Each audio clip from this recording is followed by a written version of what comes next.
Hello, everyone, and welcome to another Starman Just Watched. It's me, Devin. With me is Billie. Woo! And it's Anime Month! Yay! Yippee! Like, I can't contain my excitement. Any other words of encouragement? Help me. Alright, now, come on. So, this year I picked out Saga of Tanya the Evil. I watched this like 3 years ago and I really enjoyed it. And I figured, because of the war theme, I figured Billie might enjoy it. Yeah. And, yeah, this is a real something with the war. Yeah, so you are really into the war aesthetics. Yeah, because it still has like the mages and the flying stuff, but it's not like they're using like futuristic weapons. They're still using... Yeah, they're still using the old rifles. Yeah. But they're pumping them up with magic is how it works. Yeah. It's what I like to call is mage tech, which is we're using magic to explain advanced technology in an era that doesn't have advanced technology. And that's why we can have these crazy gizmos that do things that they shouldn't do in that era. Yeah. Like fly, create barrier fields, and explode things. As well as whatever else. It's, in my opinion, it's a way of just explaining things that we don't actually know how to explain. Yeah. Or, it's like, well, we have to explain how a walkie-talkie works, and if someone who really knows how a walkie-talkie works, they can call us in on our BS. Yeah. So instead, we have this magical device that works like a walkie-talkie, but it's not a walkie-talkie, so you can't correct us from... Yeah. There you go. So yeah, simple plot.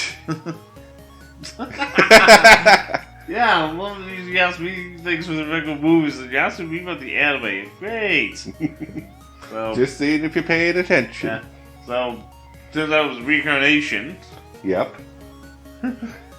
And like modern day Japanese businessman is reincarnated as a... They don't say the age, but small girl. Yeah, small girl in alternate history timeline? It's an alternate history timeline. Like, the country isn't even places we know. Yeah. So, it looks like a combination between Germany and Russia. Yeah. But that's taking accurate guesses at just what we know. Yeah. But obviously, it's a war thing, so this little girl gets put into war. And the whole premise of the anime is that this guy does not believe in God. God came down and be like, why don't you believe in me? Yeah. First through a pigeon. First for a pigeon, then talking for random people. Yeah. And he basically Ebenezer Scrooge's God. Oh, no, what? Really good point. Like, when he meets Jacob Marley, it's like, you're just a bit of, like, undigested beef. Here, it's like, you're just a hallucination because I'm about to die. I hear a train a-coming.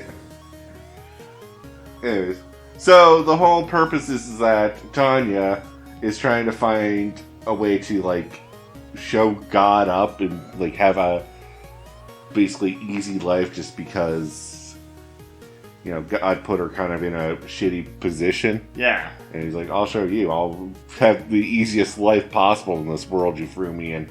Yeah, because she's trying to find, like, get the best positions where she's not gonna have to fight and just has a cushy job and well respected and easy off. And God's trying to force her to believe in him by mucking up the plans as much as possible without actually divine intervention. Yeah. Especially with the scientists and the test site, it's like, yeah, you're gonna be the martyr. Yes. I love that where it's like, God comes to her in a dream and it's like, you don't believe in me yet, so here, I'm going to start doing some shit. Let me show you what my power's capable of. What makes this mad scientist believe in him. So he develops this prototype that's very unstable. But because God says it's gonna work, it's gonna work. And of course, the person that has to test this prototype is Tanya. And Tanya basically has to pray to God to make it work, or otherwise it just doesn't happen. Which is a little unfair in my mind.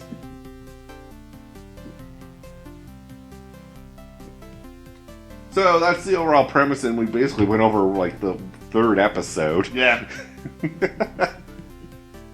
So the first episode I always call the pilot episode because it just throws you in. Yeah.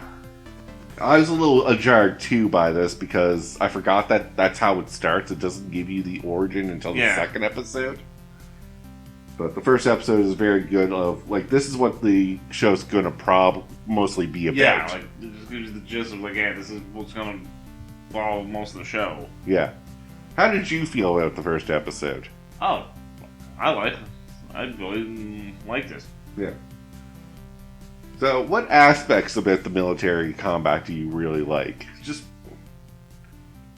weapons, like how it's all like the World War I-esque style weapons. Yeah, like we have the artilleries, we have the rifles, bayonet rifles. Yeah, the bayonet rifles go with that, and even the chain machine guns. Yep. And we have pillboxes and... Those one two guys. Oh yeah, I love that. I love how they show how evil she is. Yeah, basically the two guys think they can do something else besides the objective. She reprimands them and sends them to a pillbox. Yeah. Knowing full well that a pillbox is basically a stationary target for artillery, and that's basically a death sentence. Yeah. And she is well aware of that decision.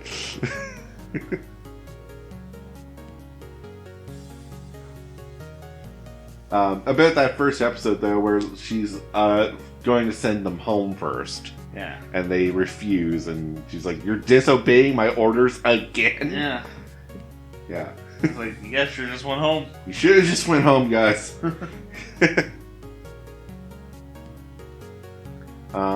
Then the second episode, which is just the origin, the build up into it, where we see her go from an orphanage to she's actually a prodigy of magic, so she signs up for the military as soon as possible. Yeah.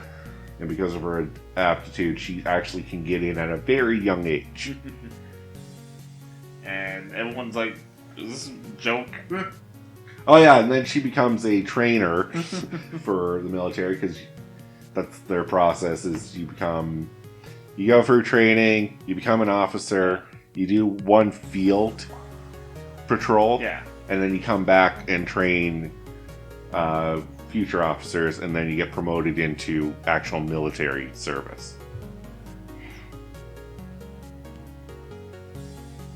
Interesting setup, but yeah, like, kind of interesting, right? Like, yeah, I like how we will be going through the different ranks of how this military works. Yeah, like, it's kind of like that. Like, you don't see that in very many military-esque like shows. No, like, you don't see how the rank formation actually makes sense and why it's in place.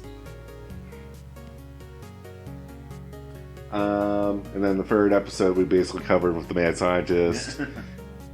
As part of her basically initiation into the military, she's also, as an instructor, has to test prototype weapons. Because, hey, if we blow up an instructor, that's fine. Yeah. It's not like a elite soldier. And then let's get into the fourth episode, because this is where things are going to start kicking off into what the show's really going to start being about. Like, she goes to college. She goes off to university to study. Her master plan here is to be an elite student and show that she's a brilliant mind, so that they don't throw her on the front lines. Instead, she'll just be a tactic advisor, basically, in the HQ capital. Yeah, HQ capital. That's her master plan. But she meets with one of the elite tactics and discusses how the war is going to look. Like, possibility of getting into a world war. Yeah. So she gives her honest opinion about, like, oh, it's probably going to turn into a world war because these reasons, which is basically, we have a strong military and our neighbors might not like that. After we wipe out our enemy, our neighbors will actually wonder what we will do next. So they're going to nip us in the bud. And Buddy's like, okay, thank you for your honest opinion. Please submit a report on that. She writes it all up. And then Buddy takes it to his, the council, we'll call them. Hands it out and is like, yeah, this might be something worth reading. And we should plan a strategy around this. Oh, crap. Yeah. And then they're like, well, who will lead this strategy? Basically, the strategy is we're going to have a division of mages that can be deployed basically anywhere in the country at a moment's notice, like a tactic force. Yeah. Like, it's, you just, like, they refer to it as, like, something response team. Yeah, I think it's the mage response team. Yeah. And basically, that's what it is. It's basically backup when we need backup. Yeah. And they're like, well, who will lead this? I know the perfect person, the person that proposed this.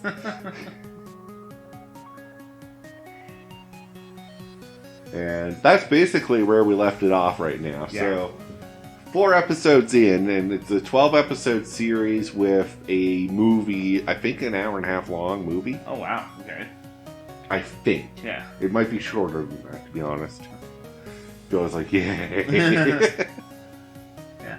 No, I mean, I like some of the names because I know one little ten's name is it wouldn't surprise me that some of the names are actual famous military leaders. Oh yeah. Because I think I've heard some of the names before, but the one that sticks out is the Lieutenant Swishkoff. Yeah. I'm like, oh my god, I actually recognize that last name. Yeah.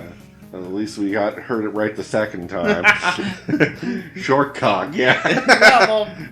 Well, you first hear it, right? Yeah, it's in the middle of a fight, so I mean... Yeah, like, it's hard to... It was really hard to determine, like, what'd she call him? It's like, Swishkoff's go. Hey, we got Stolen Omens! Yeah.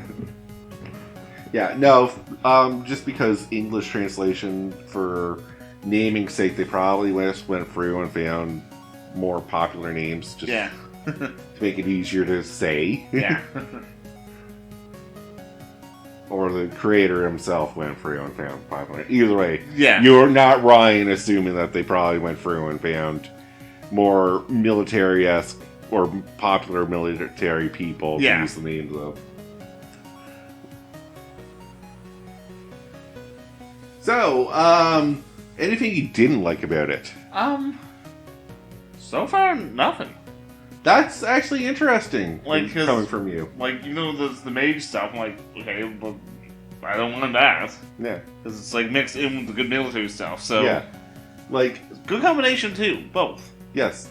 I will praise it on this. It doesn't, like, throw everything on the mage side. It's like, oh yeah, we fight with just mage weapons. Yeah, if it was more like that, then... I think you would not like it. No. And I probably wouldn't like it either, because it's just... Okay, so you can't use regular weapons, you have to use this magic stuff. It's like, no, the magic stuff's like a rare thing. Only elite soldiers can have magic. Yeah. And yeah, that's cool and all, but like, I do want to see some grunts every now and then. I'd have to use the bayonet rifle. Oh, I know, like, that's... This is the bayonet's like, oh, please tell me that's going to get used at some point. Yeah. And it does. Yes! The other thing is, I don't like military politics that much, but this doesn't really put a lot of that into place. It does enough just to explain. Yeah, like, it'll come back in, like, short little scenes. Yeah. We see certain little meeting councils. Yeah, like... But it's not... It's all tactics. It's not politics. Yeah. We'll get into politics probably later in the series, but even then there's metaphors behind it to explain other things. Nice.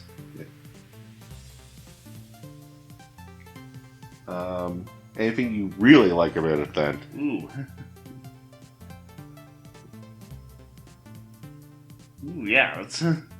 Yeah, not an easy question either. No, I mean, I just like Tanya because she is freaking crazy. Yeah, I love Tanya. Like, she's my favorite character in this. In most anything, yeah, she's up there. That's saying something, everyone. That is saying something. It's like, you got this mix of looking cute, innocent girl that's manipulative, conniving, and only in it for herself. And is not afraid to step on anyone else in front of her to get where she wants to be. But then you have God that's just like, nah, here, I'm going to course correct you to where I want you to be. Or being X, as we call it. Yeah. She will not acknowledge that it's God and just calls it being X.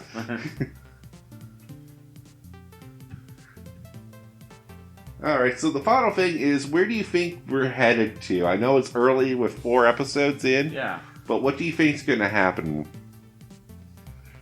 It's going to lead to World War. Yep, that's probably inevitable. Yeah.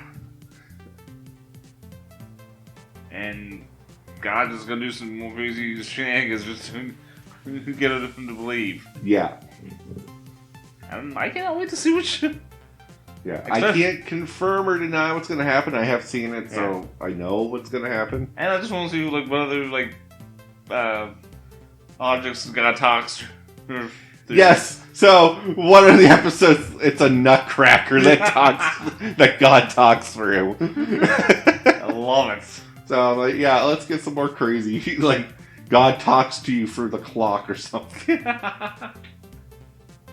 But with that, though, we'll call the episode here.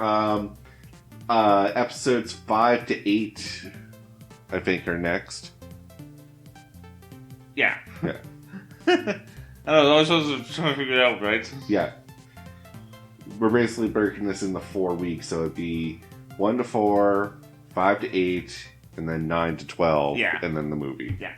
That's how we're going to play this out. So tune in next week for episodes 5 to 8. Until then, have a good one. For the fatherland!